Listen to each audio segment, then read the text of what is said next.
While mine is a story of sexual addiction and same-gender attractions, more importantly, it's really a story of redemptive vision and how God has restored and redeemed those old, sad, painful, hurtful, sinful times.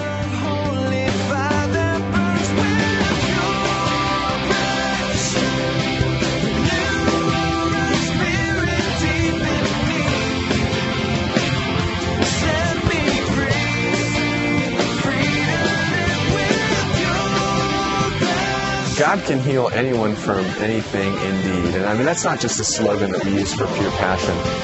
That's the truth. I mean, He is the Redeemer.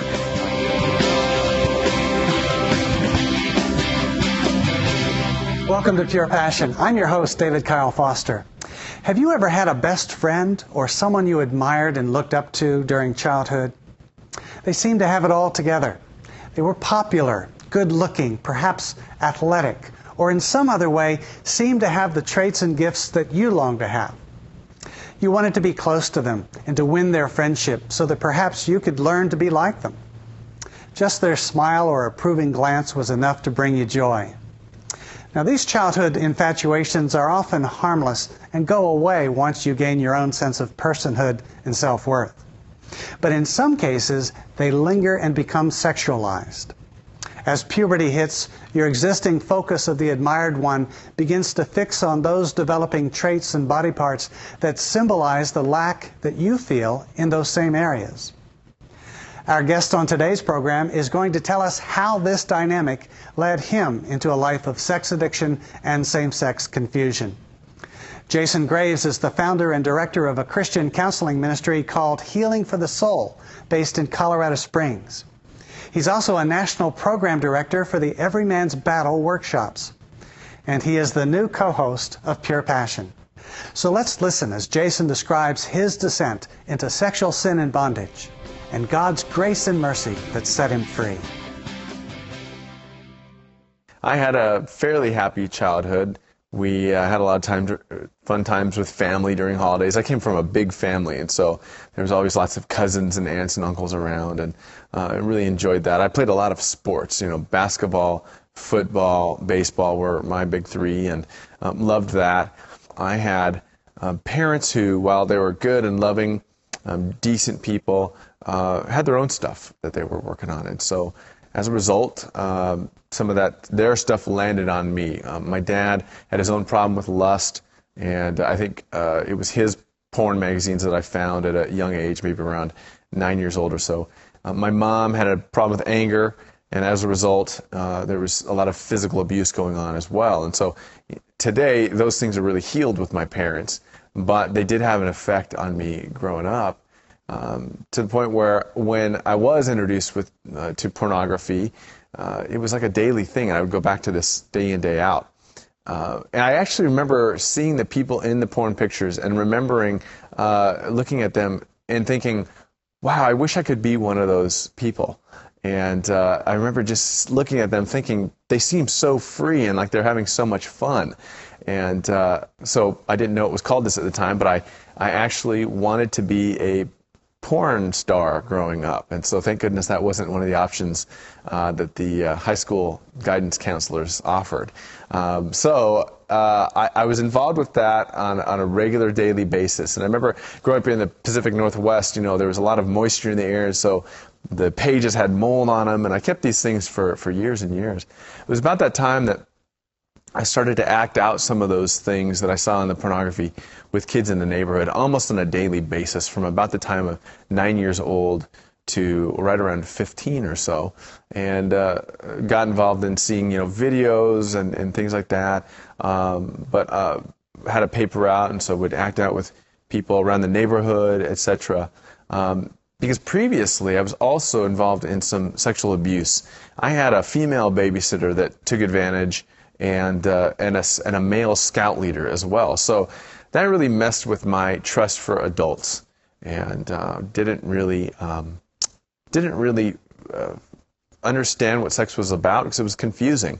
You had the feelings of excitement, and pleasure mixed with feelings of fear, shame, or guilt mixed in there. And that was a bad, traumatic combination that left me acting stuff out from there on out. The thing with the female babysitter happened, and then I believe it was later, around 10 years old, when I had the incident with the male scout leader, both of whom I trusted and looked up to a lot. And again, these things seemed exciting at the time because they were so new, but really it caused a scarring effect on me, and it damaged who I saw myself as a person and as a sexual being, and it damaged the way I saw sex and viewed that as well. In terms of what I was thinking when those things were happening, I definitely remember with the female babysitter, the things she was having me do, it just felt so new and exciting. And I also felt like there was some sort of affirmation. You know, of course, it would be false affirmation that, you know, I must be pretty cool if an older girl is letting me do these things to her. The difference with the male scout leader was that I did not want to do the things that he was asking me to do, and so I felt very afraid. And I remember actually, I must have just blacked out or something, because I remember telling myself something to the effect of, if I just ignore whatever he's doing, then and not think about it and just go to sleep, then I won't be bothered by it. And so I think what I did was either just blacked out or sort of dissociated from myself at that moment. At first I didn't tell at all. In terms of the female babysitter, I didn't really see a point in telling it. It was sort of couched as a secret thing, I think, and I was very young. So probably being a boy, and you know, boys can compartmentalize just as well as men, I didn't make a connection there. When it came to the scout leader, I did eventually tell, and my parents' reaction to that was so overwhelming to me and so scary and so humiliating that if anything ever happened beyond that, I would never have told a thing. They really overreacted, and that was hard for me, because what I really needed to hear was, hey, you know what? This happens to a lot of kids. This wasn't your fault. You didn't do anything. He was an adult. He should have been protecting you, not abusing you. And he was wrong for doing those things, and he really needs to be accountable for those things. And we're going to make sure that he gets held accountable and that you're going to be safe. Those are the things I really needed to hear. Hi, I'm David Kyle Foster, producer and co-host of Pure Passion. I'd like to take just a minute to thank you for tuning in. As you may have noticed, this is a unique program.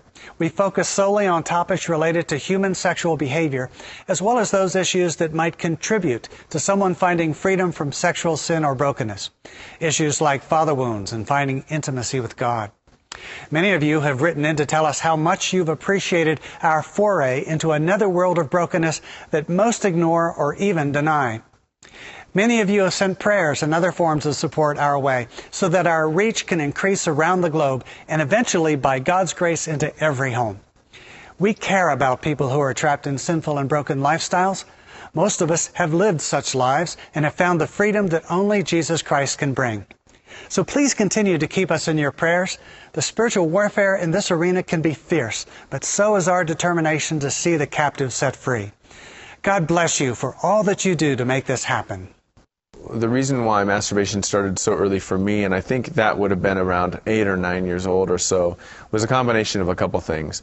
First of all, I was exposed to some early childhood sex play by some other kids in our neighborhood. And I did have a lot of anxiety as a kid.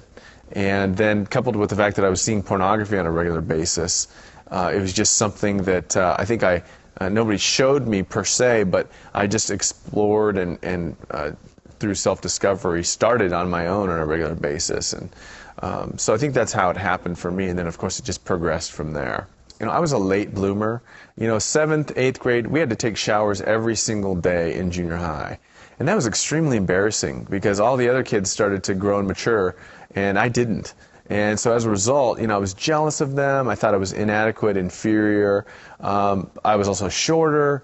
all those things mixed in there bred these terrible insecurities and jealousies of other guys. And so, I thought of myself as less than, and it still wants to creep into my thinking today. There's several times where I catch myself thinking something that's different than the way God thinks about me. I think the other thing was I came from a mixed-raced family.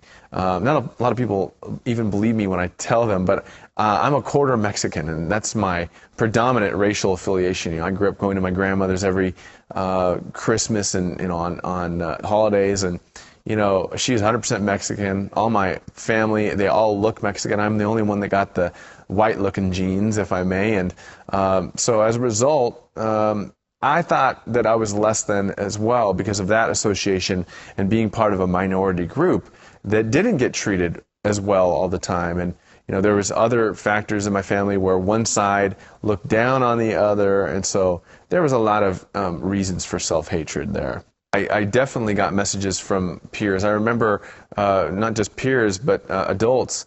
In 6th grade, everybody called me Gay Jay. I think, kids can be so cruel at that age anyways, but that was my nickname, and, everything else came along with it. Fairy, use your imagination, Tinkerbell, and that was extremely painful because, every kid in 6th grade just wants to be liked and accepted.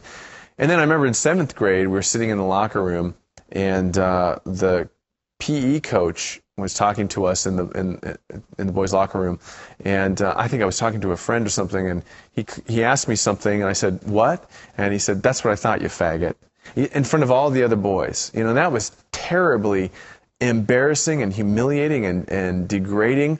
It was even more painful when I told my parents, and they brought me to the principal, and the principal, being a friend of this guy's, didn't believe that he would say such a thing, and so that was pretty hard. It really was about that time that I started to know of the Lord. Thankfully, right at about 7th or 8th grade, some friends started inviting me to their Assemblies of God youth group. And I'm so thankful to this day to my pastors back then, Billy Wolf and Alan Fox. How do you like that? A wolf and a fox. And they, took me under their wing. They took me to, I remember going to a Dave Reaver conference and getting saved. I got saved a lot of times in the Assemblies of God because you can get saved more than once there. And so, it was a lot of fun, and we did fun things, went to camp. And wow, God really just showed me that, here's a community of people that are going to love you, and they're going to care about you. But I wasn't ready, I think, to turn it all over to Him at those early ages of junior high and even high school. But that's where I got my first taste of Christianity and understanding who God was, even though I wasn't really willing to let Him know me, per se. Surprisingly, after I got rid of the porn magazines, for whatever reason, I didn't have a lot of exposure to pornography through my later teen years. It wasn't until I was out of high school and maybe about 18, 19 years old that I ran into some homosexual porn videos that I actually got involved again with pornography. And that was only just a short time because I got saved at 21, and I didn't have any problem with pornography for almost a decade after I got saved. The progression of the homosexual confusion or the unwanted same-gender attractions for me started at an early age with a lot of experimentation with other boys, and of course, stemming from the molestation that I underwent with the scout leader, not feeling very close to my dad because we were so different. And then, going through junior high and feeling so insecure because I was a late bloomer, all those things, masturbation and the images that I had in my head of other boys and other men, neurologically, psychologically, trauma-based, mood disordered, relationally, every way you could think of it, I was struggling with those developing same-gender attractions that seemed so real because there was a valid need behind them. I did need male affirmation. I did need closeness with other boys and other men. I did need closeness with my dad. I didn't need some of the other things there that were involved. And so for me, the progression really started to take off in high school when I started just noticing other boys and wanting to act on that, but never really having the courage or the guts, and probably knowing better not to. And, it wasn't until I was in my early college years that I was exposed to some homosexual pornographic videos and found some gay friends to be involved with, and started, hitting the club scene and the dance club scene pretty hard, that I really started to take some risks and chances to step out on those homosexual feelings. And thankfully for me, I never went what you would call into the lifestyle per se. I had some limited encounters, but for me, the development of that was really strongly up here, in my head, the thoughts and the feelings. Those went all through my 20s. After I got saved at 21, they still hung on because the masturbation hung on. And even though I wasn't looking at pornography anymore, the mental images were enough to keep those unwanted same-gender attractions alive. And then when I went to tell my church about it, that's when I really felt the rejection, because they weren't prepared to handle it. We went through, about 9 months earlier, a real traumatic thing as a body, where our pastor of 25 years, the only head pastor we'd ever had, was eventually stepped down because of being in the news every night and being accused of sexual indiscretions with younger men. So here I am confessing as an intern that, I struggle with same-gender attractions. I haven't acted on them or anything like that, but I just want to put this in the light and let you people know. And them saying, well, that's I think the word he used was an abomination or something like that, or an impurity. And, them basically letting me go. And all because I wanted to just put my life in the light. That was extremely painful, needless to say. But God really encouraged me that he was going to use this. And, redemptively, he has. I mean, I can tell people in the church that, hey, you know what? I know what it's like to be rejected. I know what it's like to be thrown out just because of a struggle, not even a sin issue.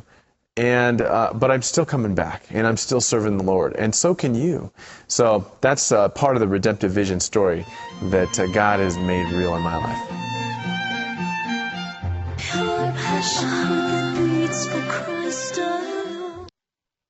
Through my 20s, I didn't have any involvement with other people or pornography or anything. It was just the masturbation and the thought life that I struggled with. And so when I started going to graduate school, out of nowhere, the pornography hit me. And so this is, I was about 29 at the time, and I started sporadically binging on pornography. And this is after I had been sort of rejected by my church. And so for me, it went from that sporadic binging to, starting to see people at the club and having urges to reach out to them there. It was about that time that, I met my wife-to-be, and when we got married, I was sure to share with her everything that I struggled with, which she handled beautifully, and had to kind of work through that. But I wanted to make sure that if we were going to get engaged, that she knew everything. Well, we got married. And I never thought that getting married would solve the problem, but I kind of thought it would help, and it did for a while, about 60 days. Then the pornography and the masturbation returned, and it was about that time that a man came to our church and talked about being free from these things and sexual integrity, and I thought, wow, I really want that. So I started getting involved and started looking at the issue.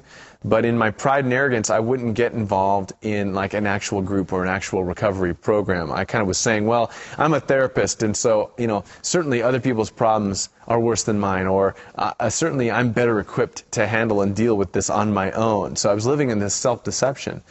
Well, I was white-knuckling it for about 7 months and didn't act out for, the longest period of my life.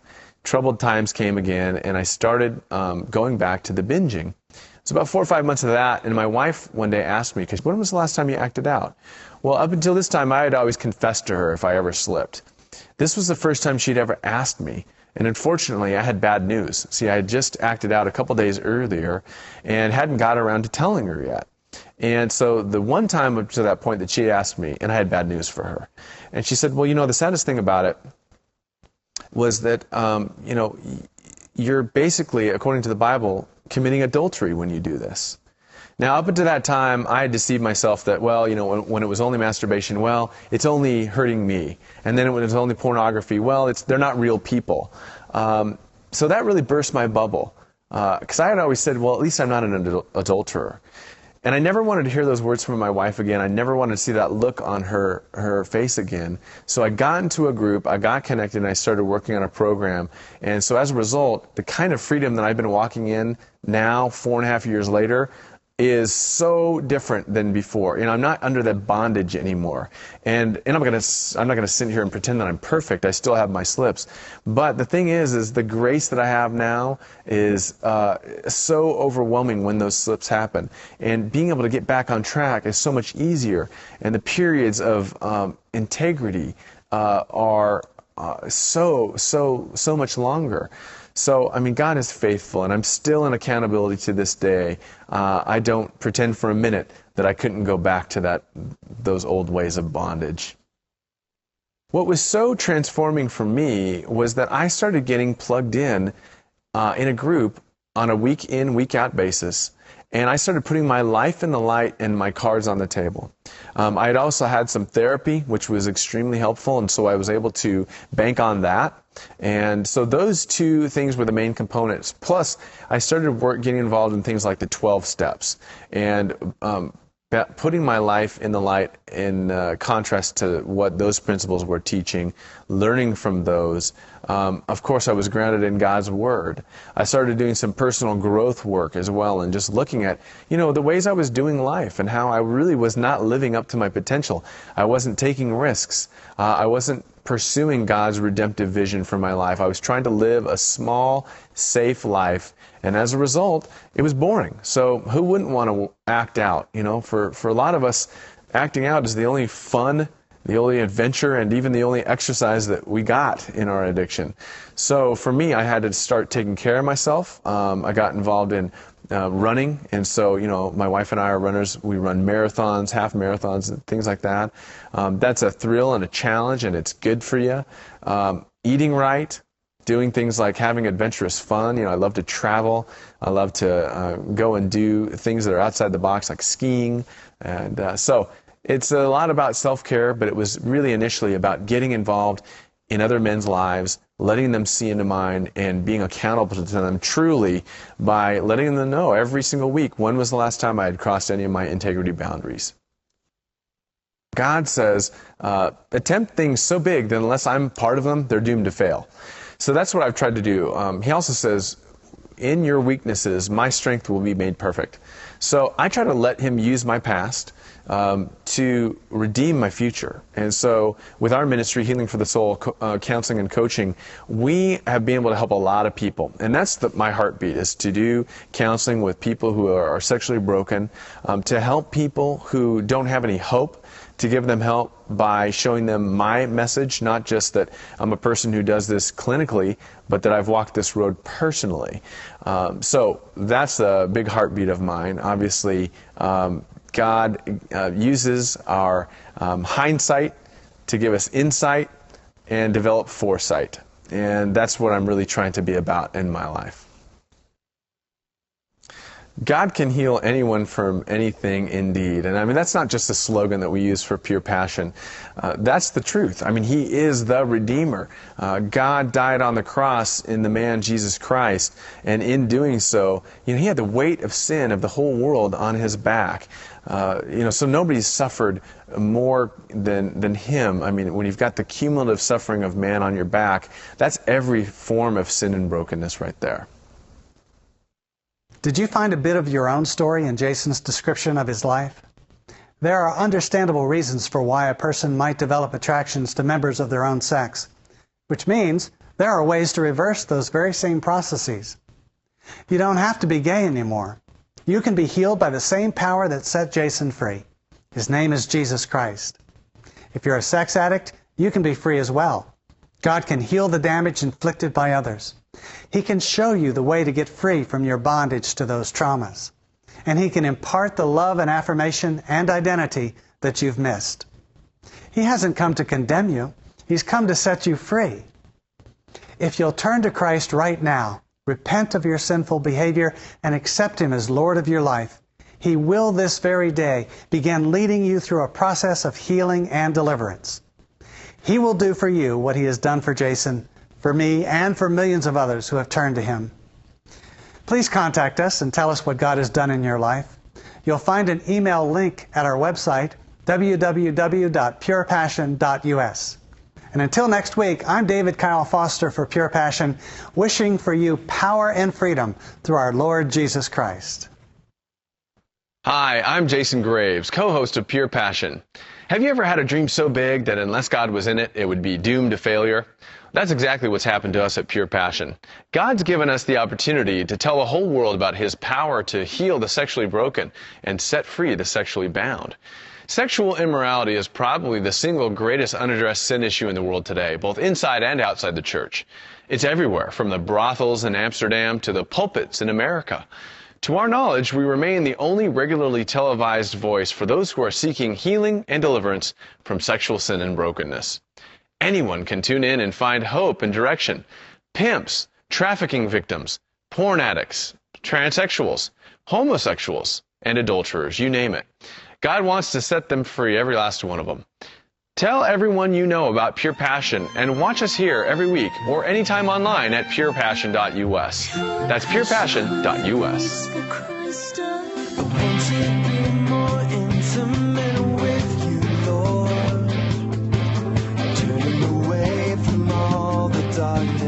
Following you to where the light is. God, the steps I'm taking.